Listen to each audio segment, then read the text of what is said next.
यहाँ से साबित होता है कि इस्तगफार रिस्क को बढ़ाता है। अगर किसी ने अपना रिस्क बढ़ाना है तो वो इस्तगफार को पकड़ ले।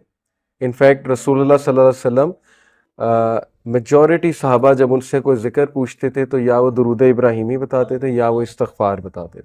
ये साबित है सही हदीस से। तो इस्तगफार के बारे में एक हदीस ये भी आती है कि रसूलुल्लाह सल्लल्लाहु अलैहि वसल्लम ने फरमाया कि जो शख्स इस्तगफार को कॉन्स्टेंटली अपना लेता है, बहुत ज़्यादा कॉन्स्टेंट इस्तगफार करता है, Allah will make a way out of him from every difficulty.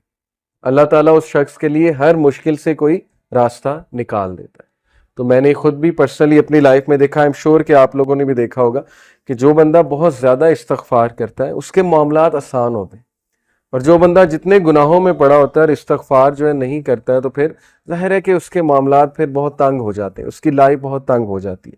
इसी तरह सबसे जो बेहतरीन, ये वन ऑफ द फेवरेट आयत है सहाबा की। मेजॉरिटी सहाबा जब उनसे पूछा जाता था कि आपकी फेवरेट आया कौन सी है, सहाबा की आपस की कन्वर्सेशंस ये होती थी, बैठकर एक दूसरे से डिस्कस करते थे कि आपकी फेवरेट आया कौन सी है, आपकी फेवरेट आया कौन सी है। तो चैप्टर 39 वर्स नंबर 53 सूरह जुमर वर्स 53, कुल या इबादी अल्लज़ीना असरफू अला अनफुसिहिम ला तक़नतू मिन रहमतिल्लाह। ए नबी कह दीजिए मेरे बंदों से, यहाँ पर या इबादी तमाम इंसानों से बात हो रही है, अल्लज़ीना असरफू अला अनफुसिहिम जो कि ज्यादती कर चुके हैं अपने नफ्स में, who have cross the limits. असरफू यानी कि इसराफ कर दिया हुआ है, ज्यादती कर दी हुई है उन्होंने अपने नफ्स पर। क्या कहो उन्हें, ला तकनतू मिन रहमतिल्लाह, के अल्लाह की रहमत से मायूस नहीं हो। इन्नल्लाह यगफिरु ज़ुनूबा जमीआ, बेशक अल्लाह ताला तमाम गुनाह माफ कर देता है, तमाम गुनाह माफ कर देता है। एक हदीस कुदसी में आता है कि अल्लाह सुब्हानहू व तआला कहते हैं कि ए इब्ने आदम, अगर तू मेरे पास गुनाह लेकर आए और तेरे गुनाह जो है वो जमीन से आसमान तक जो है वो डिस्टेंस को फिल कर रहे हैं, लेकिन तू मुझसे सिंसियर रिपेंटेंस करता है तो मैं तुझे माफ करूँ। अभी बहुत खूबसूरत हदीस आपके सामने आएंगी अल्लाह सुब्हानहू व तआला की मर्सी के हवाले से। एक हदीस आपके सामने रखता हूँ। अली इब्ने तालिब रज़ी ताला अन्हु रिपोर्टेड, ये अल मुस्तदरक की हदीस है, सही है अकॉर्डिंग टू अल्लामा अलबानी, और अली रज़ियल्लाहु अन्हु से बहुत कम हदीस मरवी हैं। अली रज़ियल्लाहु अन्हु रिपोर्टेड द मैसेंजर ऑफ अल्लाह सल्लल्लाहु अलैहि वसल्लम सेड, वेरिली अल्लाह इज एस्टोनिश्ड। अल्लाह की एस्टोनिशमेंट ये अल्लाह का एट्रीब्यूट है, और अल्लाह कैसे एस्टोनिश होता है ये एक जाहिर है कि मुतशाबिहात में से अल्लाह नोज बेस्ट, लेकिन Allah is astonished at a servant, अल्लाह एक इंसान पर एस्टोनिश होता है when he says there is no god but you, ला इलाहा इल्ला अंता, but I have wrong myself so forgive me, for none forgive sins but you. ये एक दुआ है पूरी, ये दुआ मैं आपको पढ़ के सुनाता हूँ। ला इलाहा इल्ला अंता इन्नी कद ज़लमतु नफ्सी फग़फ़िरली ज़ुनूबी इन्नहु ला यग़फ़िरु ज़ुनूबा इल्ला अंता। ये पूरी अरबी में जो है वो दुआ है। दुआ का ट्रांसलेशन क्या है, there is no god but you, I have wrong myself so forgive me, for none forgive sins but you. Allah astonish करता है ऐसे बंदे पे, और अल्लाह कहता है my servant acknowledges that he has a lord who forgives and punishes. Allah angels को कहता है, अल्लाह ताला बोलता है कि क्या मेरा बंदा ये एक्नॉलेज कर रहा है कि उसका एक रब है और वो रब जो है गुनाहों को माफ़ करता है, यानी अल्लाह को इतनी खुशी होती।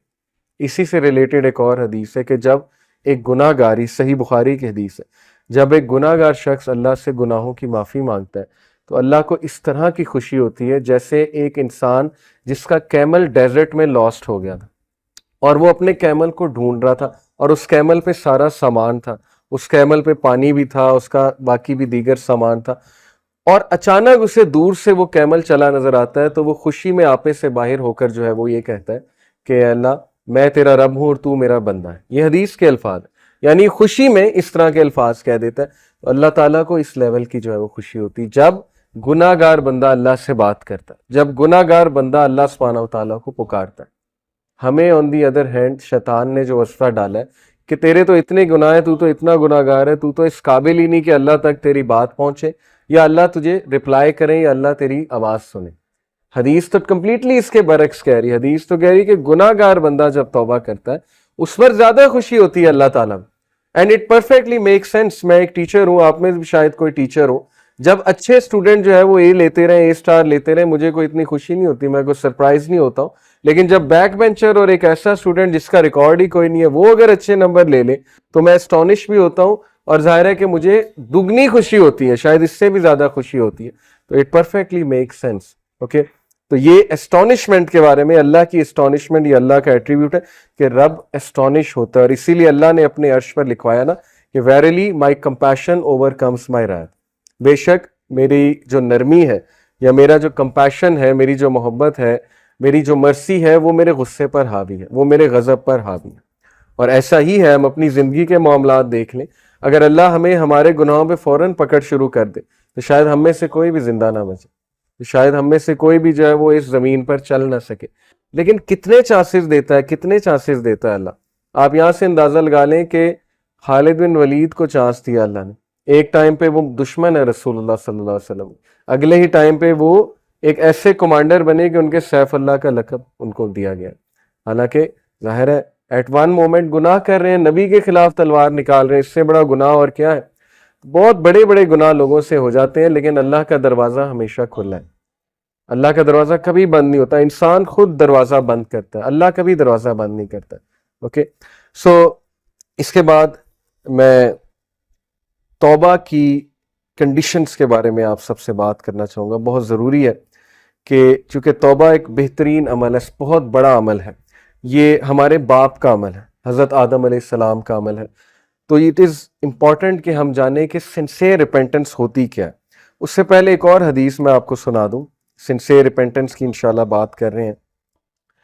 सिन ड्यू टू डिज़ायर, डिज़ायर की वजह से सिन और एरोगेंस की वजह से सिन, ये दो मुख्तलिफ चीज़ें, ये समझ लें। अबू नोएम रिपोर्टेड, ये हिलियतुल औलिया एक किताब है बहुत ज़बरदस्त, उसमें सलफ़ के वाक़यात मौजूद हैं।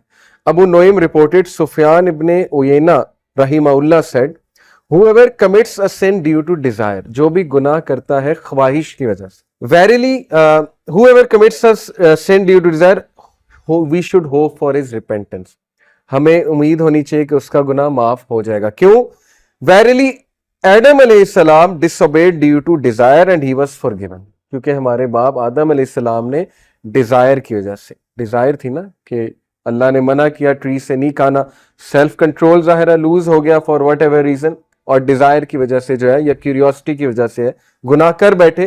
तो उन्होंने कहा कि इन्होंने सुफियान इब्ने उयैना ने कि अगर कोई शख्स डिजायर की वजह से गुनाह करता है तो उसकी माफी है, but if a sin is committed due to pride and arrogance then fear that the perpetrator may be cursed, लेकिन अगर कोई शख्स मुतकब्बिर होकर, और जैसे फिरऔन था, अना रब्बुकुमुल आला, तकब्बुर, एक तो गुनाह कर रहा है, बच्चों को मार रहा है, आगे से ऐलान कर रहा है कि मैं रब हूं, मैं जिंदगी देता हूं, मैं मौत देता हूं, तो ये वाला जो सिन है इसके बारे में है कि that person will be cursed. Verily इब्लीस disobeyed due to pride and he was cursed. उन्होंने कहा कितनी खूबसूरत, कितना खूबसूरत कंपैरिजन है कि आदम अलैहिस्सलाम ने भी गुनाह किया, लेकिन वो गुनाह डिजायर की वजह से था, फिसल गए, लेकिन इब्लीस का जो गुनाह था वो तकब्बुर की वजह से था, वो प्राइड की वजह से था, तो वो कर्स्ड हो गया, इसीलिए हम उसे रजीम कहते हैं।